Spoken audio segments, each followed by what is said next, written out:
Bien, hermanos, el día domingo estuvimos compartiendo una enseñanza particular, maldiciones generacionales o persistencia en el pecado, le llamé yo a esta enseñanza. Obviamente no es lo habitual de la manera en que se expone, porque es más bien una enseñanza, pero de todas maneras yo hice todo el intento, digamos, de venir a la palabra del Señor y situarnos en el contexto en el cual fue dicho para luego buscar también algunas aplicaciones en en eso previo que el texto nos dice, y desde allí entender entonces y hacer el contraste con esto de las maldiciones generacionales. Solo clarificar que cuando yo digo persistencia en el pecado, en el fondo estoy hablando de la responsabilidad particular. Entonces sería más o menos eso, maldiciones generacionales, o es la responsabilidad de cada individuo, esto del pecado, ¿no? Y bueno, el texto ustedes lo recuerdan, ¿no? Estuvimos en Éxodo, capítulo 20. Eh, Vamos a recorrer esa parte solamente mencionando algunas cosas para ir directamente a lo relacionado con la maldición generacional y luego la explicación del texto. Dice, entonces Dios habló verso uno, todas estas palabras diciendo, yo les decía básicamente que esa es una condescendencia, nos muestra cómo Dios tempranamente se revela, revela su voluntad aquí en los 10 mandamientos y también nos ha revelado, ¿cierto? A nosotros lo más importante, nos ha revelado su Hijo, pero también nos ha revelado una manera propia de vivir nuestro cristianismo. Luego en el verso 2 dice, yo soy el Señor tu Dios, que te saqué de la tierra de Egipto, de la casa de servidumbre. Aquí esto nos sirve de representación, ¿no? Podemos sentir la representación incluso con el pueblo de Israel, y saber que efectivamente Dios es nuestro Dios y cuánto bien Él ha hecho por nosotros. Eso es súper importante de cara a esta enseñanza y cualquier otra demanda que la palabra nos hace. Las palabras, las demandas que Dios nos hace no están en el vacío, sino que más bien tienen como base el acto de redención del Señor, y en nuestro caso, como creyentes del nuevo pacto, el acto de redención y también la habitación del Espíritu Santo. Es decir, cada vez que Dios nos demanda algo, nos demanda una respuesta, Él nos ha proporcionado también los medios para poder responder. Así que eso es súper relevante también. Seguimos avanzando, ¿no? Y hacia el verso 3 dice, no tendrás otros dioses delante de mí. Ese es el primer mandamiento que obviamente tiene alcance para nosotros también. Y yo les mencionaba ahí el caso del rey Salomón, y cómo siendo un hombre sumamente sabio, su corazón se desvió y el medio que se utilizó para desviar su corazón fueron las mujeres, ¿no? Las mujeres que de los pueblos aledaños, podríamos decir de alguna forma, solamente para recordar este efecto que tuvo en el rey Salomón. Primera de Reyes, eh, Primera de Reyes 11:1 dice, pero el rey Salomón, además de la hija de Faraón, amó a muchas mujeres extranjeras, moabitas, amonitas, edomitas, sidonias e hititas. Y luego en el verso 3 dice, y tuvo 700 mujeres que eran princesas y 300 concubinas, y sus mujeres desviaron su corazón. Después el texto menciona que incluso hizo, eh, practicó la idolatría, incluso producto de esto mismo el rey Salomón. Y es una influencia muy fuerte la que experimentó el pueblo de Israel, y es por eso que Dios también le hace muchas advertencias de manera previa. Eh, y es también la misma advertencia que el Señor nos hace a nosotros. Estamos en un mundo lleno de ídolos, lleno de dioses, y si no tenemos nosotros claridad respecto de esto, es altamente probable que incluso terminemos postrándonos ante alguno de ellos. Así que tenemos que tomar conciencia de eso. El mandamiento que sigue, ¿no? No tendrás, está relacionado con este, no tendrás dioses ajenos delante de mí. Y en el verso 4 leímos, no te harás ningún ídolo, ni semejanza alguna de lo que está arriba en el cielo, ni abajo en la tierra, ni en las aguas, ni debajo de la tierra. Aquí entonces se resalta el asunto, ¿no? De ya empezar a hacer una figura con, con cualquier cosa que sea, ¿no? Ahí el texto menciona el cielo, menciona abajo de la tierra, ni en las aguas debajo de la tierra. Aquí el punto no es nunca utilizar ninguna figura, porque hay quien lleva, por ejemplo, esto al extremo y dice que en iglesias cristianas no se podría tener una cruz. Y eso no es así. El asunto es más bien la figura cuando tiene un propósito divino de recibir adoración.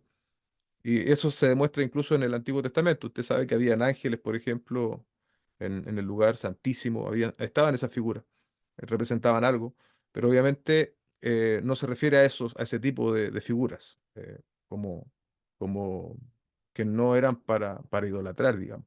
Y ahí hay algo también que leíamos en el texto, lo pasamos por alto porque no era el tema, pero como incluso los propios israelitas hicieron de esta serpiente de bronce que le había librado, ¿cierto?, de las mordidas, le hicieron también un ídolo de eso. Entonces, vemos cómo la influencia fue muy fuerte, incluso saliendo el pueblo de Israel de Egipto ya venía con esa influencia, pero también la de los propios pueblos paganos a los cuales ellos eran llamados a conquistar y ellos debiesen tener una influencia allí, pero lamentablemente vemos cómo muchas veces en la historia del pueblo de Israel ocurrió al revés y terminaron ellos siendo influenciados. Y aquí sí viene el verso 5, ¿no? El que contiene el mayor desarrollo de la enseñanza del día domingo. No los adorarás ni los servirás, porque yo, el Señor tu Dios, soy celoso, que castigo la iniquidad de los padres sobre los hijos, hasta la tercera y cuarta generación de los que me aborrecen. Y este es precisamente uno de los textos que se utiliza para hablar de la maldición generacional.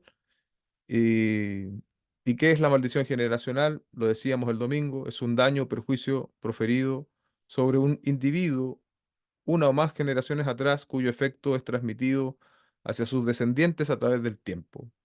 ¿Y cómo se manifiesta esa maldición generacional?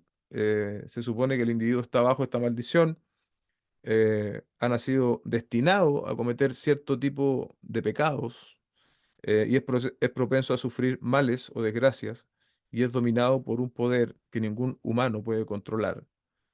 Por ello necesita, ¿no?, la intervención de Dios para romper o cancelar dicha maldición.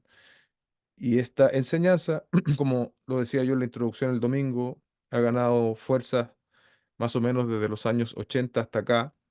Es evidente que tiene influencia desde otras cosmovisiones seculares o religiosas, por decirlo de mejor manera. Pero vemos otra vez cómo este tipo de creencias se infiltran entonces entre los creyentes. ¿Qué significa realmente esto? Y es el énfasis que estuvimos viendo el día domingo a través de una demostración por la propia escritura de que esta enseñanza, desde el propio versículo y en su contexto, y cuando abrimos mal la escritura, nos damos cuenta de que no tiene sostén bíblico, no tiene sostén bíblico esto de que la maldición generacional es lo que dice el texto, que Dios va a castigar la iniquidad de los padres sobre los hijos hasta la tercera y cuarta generación. Veíamos también algo de la aplicación que eso tenía. Y respecto de la manera de librarse de las maldiciones, bueno, a través de oraciones de liberación, imposición de manos, retiros, yo sé que muchos de ustedes conocen los retiros llamados encuentros. Bueno, uno de los énfasis de esos retiros es precisamente la liberación y entre otras cosas ser libre también de, de esas cadenas del pasado que te traspasaron supuestamente tus padres o tus abuelos y los cuales te tienen hoy preso en ciertos hábitos pecaminosos. Em, pero nos planteamos entonces también, ¿no?, la realidad de Éxodo 28. ¿Qué significa esto? Que el Señor castiga la iniquidad de los padres sobre los hijos hasta la tercera y cuarta generación. Las primeras preguntas que tenemos que recordar es a quién está dirigida esta advertencia o castigo. Bueno, está dirigida, o más bien, quienes van a recibir el castigo van a ser los idólatras. Ese es el contexto. Quienes, conociendo a Dios, se vuelven a otros dioses y entonces se postran, les sirven, como dice el texto anteriormente, hacen de eso su Dios, van a recibir ciertamente un castigo de parte de Dios. No está ni en el contexto original está dirigido a los israelitas que siguieron fieles, sino más bien a los que se desviaron. Y eso es también aplicativo o tiene aplicación para nosotros el día de hoy. Vale decir, Si yo soy un creyente, ¿no? Que eh, he venido a la fe en el Señor Jesucristo, entiendo que estoy reconciliado con Dios a través de la obra del Señor Jesucristo. Entonces, puedo sentirme libre de cualquier castigo de parte de Dios, porque recuerden que hay algo que sucede cuando Dios justifica a un hombre a través de la obra de Cristo, y es que Él nos mira perfectos con la santidad de Cristo. Ya no nos mira ni siquiera con nuestras propias falencias humanas que hasta hoy arrastramos, sino que nos mira justificados porque ve en nosotros la justicia del Hijo. Y entonces, ¿cómo Dios nos va a castigar si nos ve como ve al Hijo? En otras palabras. Em, y ahí en el propio texto, ¿no? Hay una condición para que este castigo se perpetúe hasta la tercera y cuarta generación, y es precisamente de los que me aborrecen. La palabra en la Reina Valera también se traduce como visita, ¿no? Dios visita hasta la tercera y cuarta generación. Lo que quiere decir que si en la segunda generación esa persona persiste en el pecado de la idolatría, ciertamente Dios le va a castigar. Pero si esa segunda generación se vuelve en pos de Dios, esa generación no va a ser castigada. Y eso lo demostramos nosotros con otros textos bíblicos a la luz del propio Antiguo Testamento. Y la otra idea muy importante respecto del texto como tal está en el verso 6, porque no termina ahí en el 5, sino que la idea completa es en el verso 6, porque nos permite establecer un contraste en la idea que tiene el texto. El verso 6 dice, y muestro misericordia a millares, a los que aman y guardan mis mandamientos. Y veníamos de arriba, ¿no? El Señor castiga hasta la tercera y cuarta generación de los que me aborrecen, y muestro misericordia a millares. Ahí ese millares está conectado con la palabra generación, es decir, el Señor castiga hasta la tercera y cuarta y muestra misericordia a millares de generaciones. ¿A quiénes? Los que aman y guardan sus mandamientos.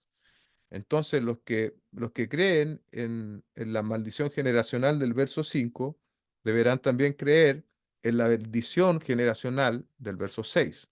Entonces, ahí hay una expresión de magnificación de la gracia del Señor, ¿sí? Entonces, hay un, un uso, ¿no? que se está haciendo para exaltar la misericordia de Dios y lo demostrábamos, ¿no? en el pasaje de Números. No lo vamos a leer por razones de tiempo, pero Números 14, eh, todo el capítulo 14 habla de esto. Pero ¿qué pasa? Los dos espías vuelven, 10 de ellos dan un mal reporte, el pueblo se enfurece contra Aarón, contra Moisés, interviene incluso Josué y Caleb y los querían apiedrar, y ahí interviene Dios mismo para que esto no suceda. Y en el 17, entonces Moisés intercede por el pueblo, y veíamos qué es lo que Moisés exalta y cómo Moisés mismo usa esta misma expresión de Éxodo 25 en Números 14, 18. Él dice, sino que castigará la iniquidad de los padres sobre los hijos hasta la tercera y cuarta generación. Yo les decía que hubiese sido una muy pésima idea citar esta parte de la revelación por parte de Moisés, si él tuviese en su mente que Dios practica la maldición generacional, porque les habría estado haciendo un flaco favor a todo el pueblo de Israel. Los hubiese estado condenando prácticamente a que todos los que estaban allí, hasta la cuarta generación de los que estaban allí, iban a quedar a lo menos quizás dando vueltas por el desierto hasta que eso se cumpliera. Pero ¿por qué Moisés lo cita así? Se manifiesta en el verso, ahí mismo, ¿no? En el verso 18 antes. Es lento para la ira, Dios, y abundante en misericordia. Y en el 19, Moisés cierra, perdona, te ruego la iniquidad de este pueblo, conforme a la grandeza de tu misericordia, así como has perdonado. Era largo el currículum de perdón de Dios hacia los israelitas, a este pueblo desde Egipto hasta aquí. Entonces Moisés, ¿qué está haciendo al citar esto? Está exaltando precisamente la misericordia del Señor. El Señor, en efecto, quiere que los hombres vengan a Él, que experimenten su misericordia, pero aquellos que insisten y persisten en su pecado, ciertamente alcanzarán también el castigo o serán alcanzados por el castigo, no un castigo de tipo generacional, pero sí un castigo producto del pecado no arrepentido. Pero la intención primaria de Dios es que los hombres vengan, en efecto, en arrepentimiento y puedan disfrutar de la misericordia del Señor. Bueno, también hablábamos algunas cosas más específicas, ¿no? No las quiero repetir, pero finalmente Dios es el único que podría ejecutar una maldición generacional. Satanás no lo puede hacer, eso no aparece en la Biblia, y solamente algunos hombres con el respaldo de Dios profirieron maldiciones, pero no se nos manda a maldecir ni a desmaldecir, por así decirlo. Eso es una prerrogativa divina, ni siquiera, como dije antes, de Satanás. Veíamos el ejemplo de los reyes, ¿no? Desde Segunda de Reyes 18 en adelante, no lo vamos a leer porque ese ejemplo quizás es el más largo, pero que es utilizado para demostrar el punto, ¿no? Hablábamos ahí de Ezequías, de Manasés, de Amón y de Josías, estos cuatro reyes, precisamente de la dinastía de David. Ezequías fue un buen rey, fue un rey piadoso, anduvo en los caminos del Señor. Manasés, vereda contraria, un hombre que hizo lo malo, levantó ídolos, etcétera, etcétera. Entonces allí vemos como el patrón de bendición, si es que la bendición debiese ser a millares de generaciones, no se cumple y entonces se cae, ¿no? Podríamos decir en las maldiciones generacionales, hipotéticamente hablando. Y Amón, entonces, es hijo de Manasés, pero quien también va a ser un mal rey, que va a andar en su propio camino, que va a olvidarse de los mandamientos de Dios. Y luego Josías, ¿no? Josías viene a ser también un buen rey que anda conforme a los caminos del Señor. Argumentábamos eso, ¿no? Como un ejemplo de la inconsistencia a través de ejemplos bíblicos de la llamada maldición generacional. No hay consistencia en la propia escritura. Si ese fuese el entendimiento que Dios quiso revelar, o sea, no existe por ningún lado. Y, y ya bueno, ahí está también el ejemplo, ¿no? De cuando los discípulos ven a un hombre ciego de nacimiento en Juan 9, 1 al 3. Y la pregunta de los discípulos nos hace entender a nosotros que ellos tenían cierta idea también, algo similar a la que pensaban en su contexto los judíos del tiempo del profeta Ezequiel, que vamos a ver posteriormente.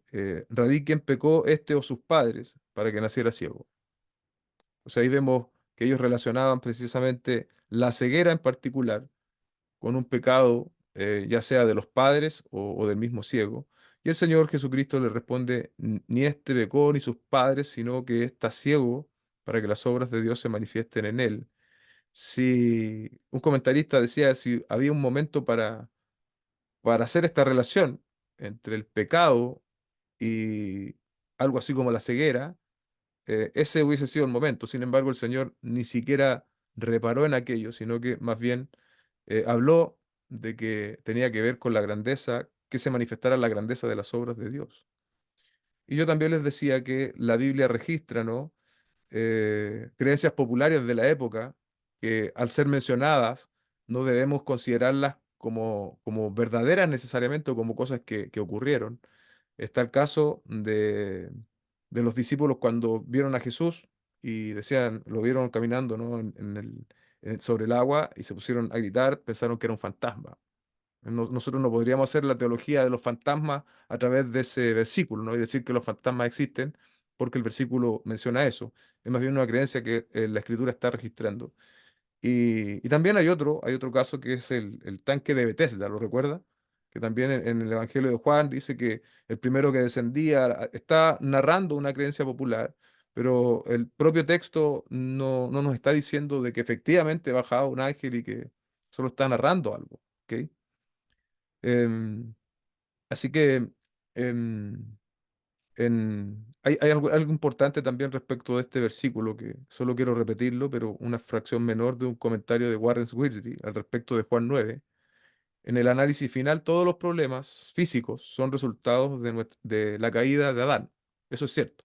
Porque cuando entró el pecado en el hombre a través de la caída de Adán y Eva, entonces entró también la enfermedad. Porque recuerden que el propósito allí era que el hombre viviera eternamente. Entonces entró el pecado y entró también la muerte. Entró la muerte, entró el envejecimiento, las enfermedades y todo lo demás. Pero distinto es el punto, ¿no? Dice este autor, de acusar una incapacidad específica a un pecado específico cometido por personas específicas, en el contexto de los padres o el mismo. Está ciertamente fuera de nuestro alcance. Es importante eso, porque a veces, claro, la teología que está detrás de esto de las maldiciones generacionales está buscando responsables atrás de las conductas pecaminosas a los cuales poder indicar. Pero nosotros tenemos que reconocer que somos seres absolutamente limitados. Nosotros no somos omniscientes, no tenemos esa facultad que es exclusiva de Dios. O sea, no podemos arrogarnos ese tipo de juicio nosotros y de estar buscando, escarbando supuestos pecados del pasado.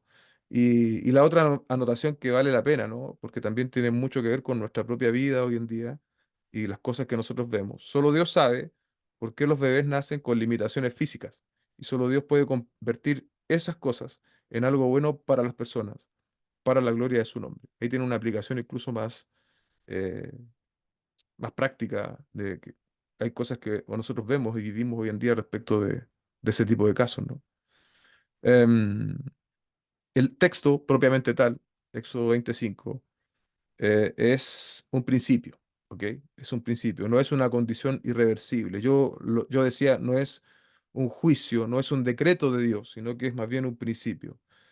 Dice este pastor Gerson Morey, dice, esto no debe ser comprendido como una sentencia definitiva que condenaba sin esperanza a hijos de padres pecadores. El principio es que habrían consecuencias por la maldad y esas consecuencias afectarán también a los hijos. Pero esto no era absoluto en el sentido de que los pecados de los padres serán condiciones irreversibles en los hijos. Y ahí está el asunto de la responsabilidad individual, ¿no?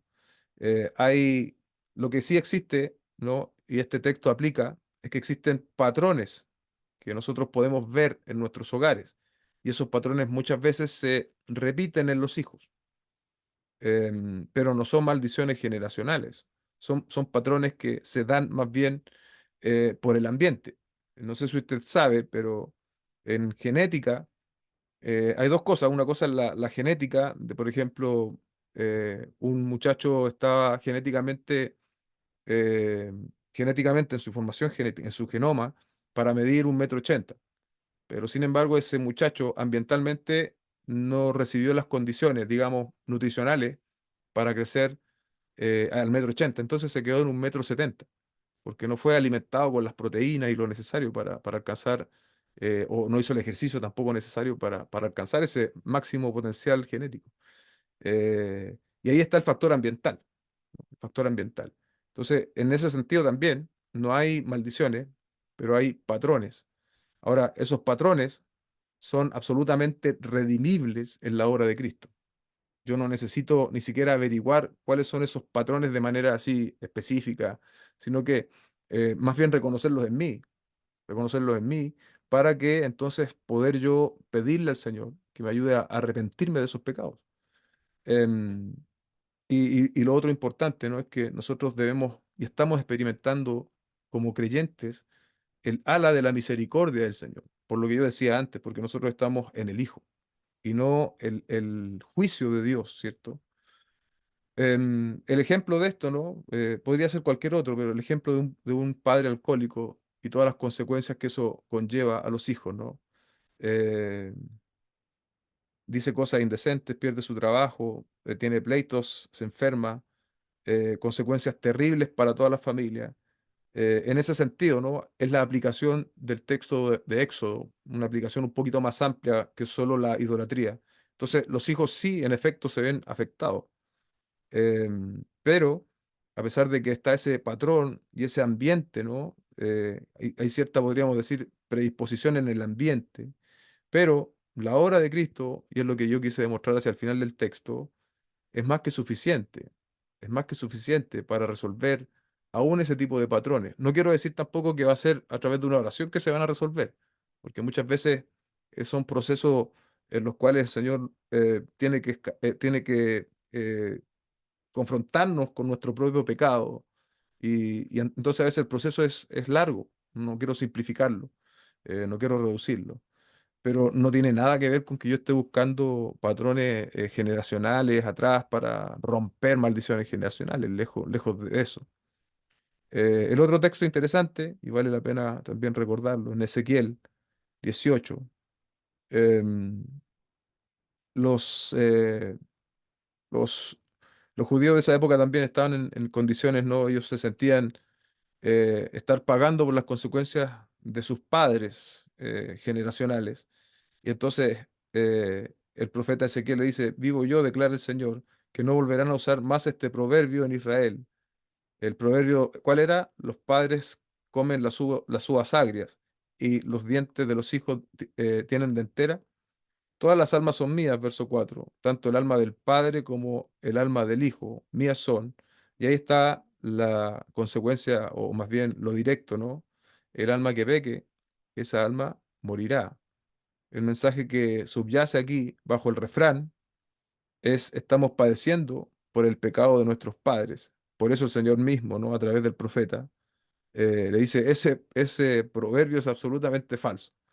Es como que si el profeta Ezequiel estuviese hoy día, le diría lo mismo a los que creen en estas cosas. Le diría lo mismo, no se use más ese proverbio entre los cristianos, porque ciertamente el alma que pecare, esa morirá. ¿Se da cuenta?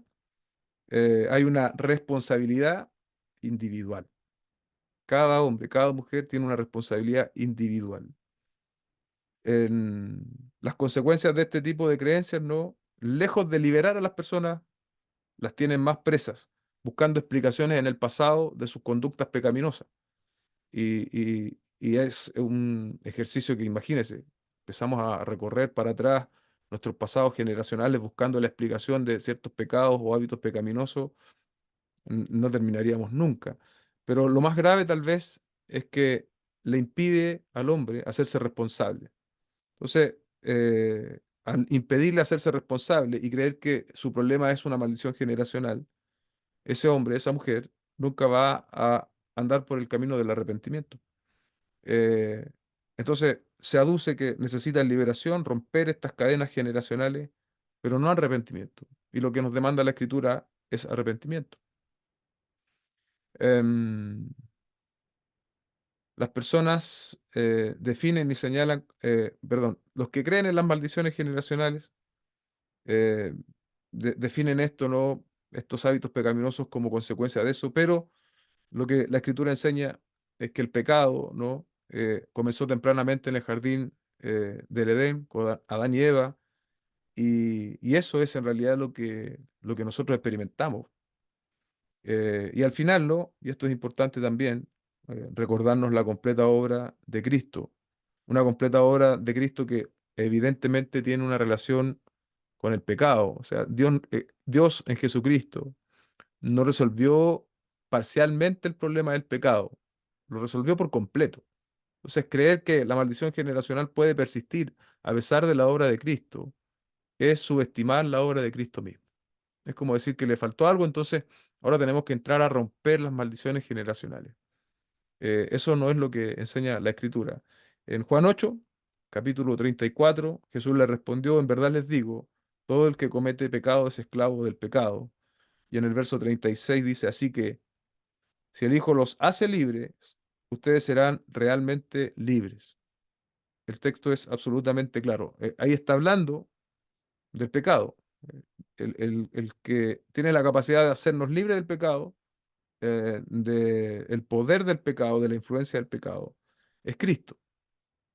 Y ahí no está el Señor haciendo una calificación de pecados generacionales, de pecados actuales, no, del pecado. ¿Sí? No existe esa división imaginaria que han querido ver en textos como Éxodo algunas personas. Colosenses 1, 13, 14. Colosenses 1, 13, 14, otra vez hablando de la obra del Señor Jesucristo, dice, porque Él nos libró del dominio de las tinieblas y nos trasladó al reino de su Hijo amado, en quien tenemos redención, el perdón de los pecados. Eso es absolutamente claro. Y por último, Colosenses 2, versos 9 y 10, porque toda la plenitud de la deidad reside corporalmente en Él, y ustedes han sido hechos completos en Él. Él es cabeza sobre todo poder y autoridad. No necesitamos, en consecuencia, iglesia, escarbar en en esos pasados generacionales de pecado. Lo que nosotros necesitamos para crecer en Cristo, para madurar, es mirarlo a Él en su palabra, es pedirle que nos ayude a santificarnos, em, para que podamos ser más parecidos a Él. Pero no necesitamos escarbar y asumir que mi hábito pecaminoso, mi lucha pecaminosa tiene que ver con algo que yo heredé de mi abuelo o algo así. Em, la creencia de las maldiciones generacionales subestima la obra del Señor y obviamente para sostenerla se recurre a una mala interpretación de los versículos, manipulación emocional y mentiras. eh, y algo grave, ¿no? También que se subentiende de lo que yo estoy diciendo es que necesita añadir algo más. O sea, es como que la obra del Señor no es suficiente, entonces tenemos que añadirle rompimiento de pecados generacionales. Finalmente tenemos que recordar esto, iglesia, y es que si el Hijo nos libertó, entonces nosotros somos verdaderamente libres, ¿ok? Em,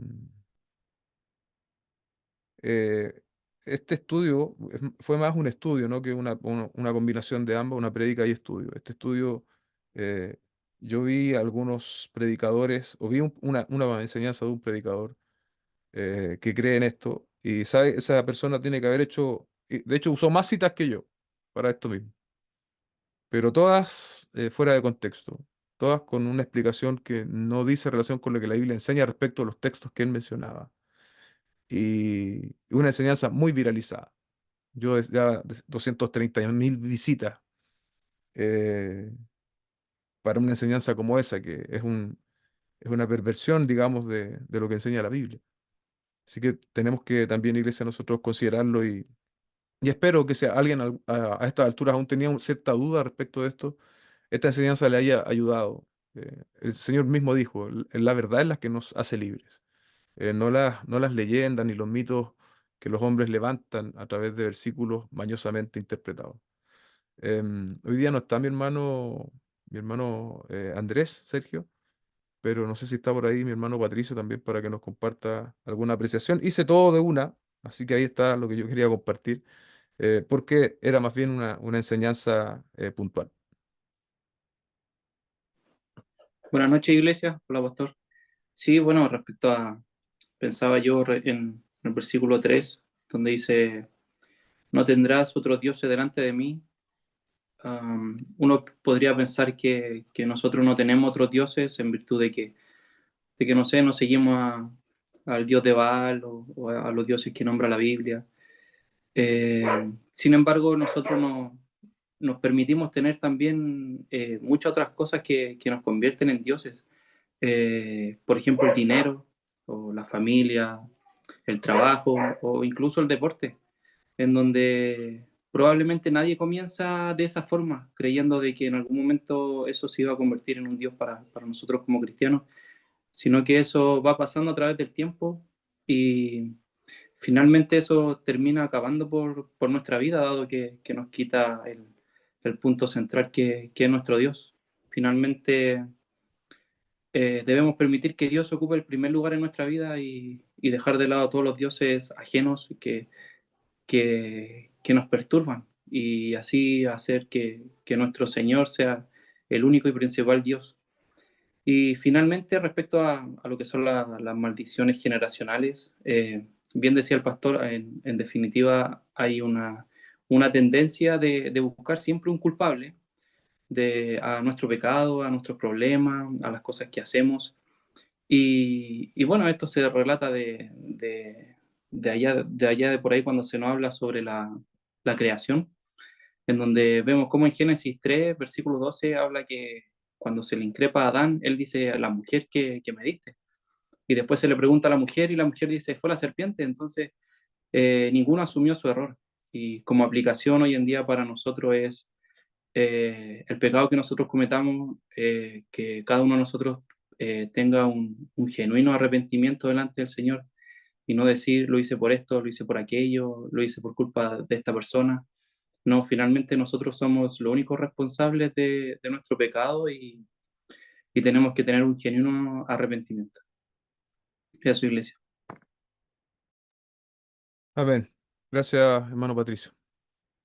Joseli, por favor, guíanos en la oración. Vengamos, hermanos, cierren sus ojos. Amado Dios, damos las gracias, Padre, por permitirnos este tiempo de estar otra vez reunidos en tu nombre, dando un nuevo repaso a las enseñanzas del día domingo, para extraer esas nuevas aplicaciones y poder, Señor, seguir edificándonos, Señor, a través de tu palabra, pudiendo meditarla y aplicarla, que es lo que queremos, Señor. Por eso nos juntamos acá y pedimos tu sabiduría y tu guía para que estas reuniones puedan ser de bendición para todos nosotros. Damos gracias, Señor, por el tiempo y por cada una de las personas que pudieron estar acá presentes y cerramos esto orando en tu nombre, Señor, dando gracias. Amén. Amén, hermanos.